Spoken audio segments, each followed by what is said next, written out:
किसी छोटे से गांव में एक किशोर नाम का लड़का रहता था। वो 12वीं कक्षा में पढ़ता था और बहुत ही मेहनती भी था।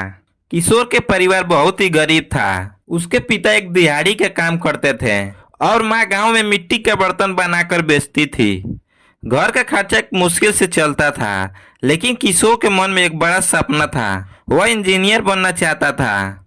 एक दिन गांव में एक मेला लगा। मेले में एक व्यापारी आया जो पुराने सामानों को नीलामी करता था। किशोर भी मेले में गया, जहां उसकी नजर एक पुरानी किताबों पर पड़ी। वह किताब इंजीनियरिंग की थी और उसमें कई सारे महत्वपूर्ण नोट्स लिखे हुए थे।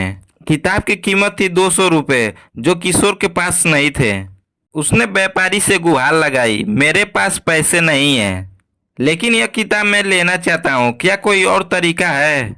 व्यापारी ने हंसते हुए कहा, ठीक है किशोर, अगर तुम मेरे लिए मेले में 3 दिन तक मेरे दुकान पर सामान बेचने में मदद करोगे तो मैं तुम्हें ये किताब मुफ्त में दे दूंगा।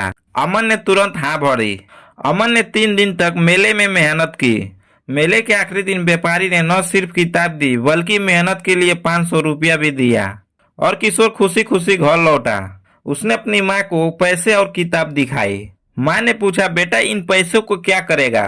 किशोर ने जवाब दिया, माँ इन पैसों से मैं कोचिंग का फीस भरूंगा, ताकि इंजीनियरिंग की प्रवेश परीक्षा की तैयारी कर सकूं। ये किताब और ये पैसे मेरे सपनों को हकीकत में बदलने का रास्ता है। किशोर ने उन पैसों से कोचिंग ज्वाइन की और किताब से पढ़ना शुरू किया। वह दिन रात मेहनत करता रहा और एक दिन उसकी मेहनत रंग लाई और उसने इंजीनियरिंग का प्रवेश परीक्षा पास कर ली। लेकिन कॉलेज की फीस बहुत ही ज्यादा थी।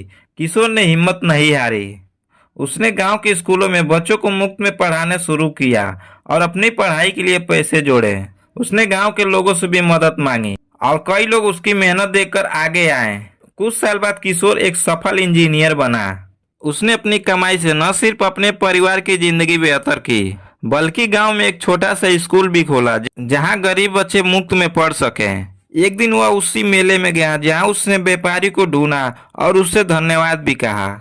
व्यापारी ने मुस्कुराते हुए कहा, किशोर तुमने पैसे की कीमत समझी और उसे सही जगह लगाया, यही असली कमाई है। किशोर ने समझ लिया था कि पैसे का महत्व सिर्फ जमा करने में नहीं है, बल्कि उससे मेहनत से कमाने और दूसरों की भलाई के लिए इस्तेमाल करने में है। पैसा तभी मूल्यवान है जब वो सपनों को पूरा करने और दूसरों को मदद करने का जरिया बने।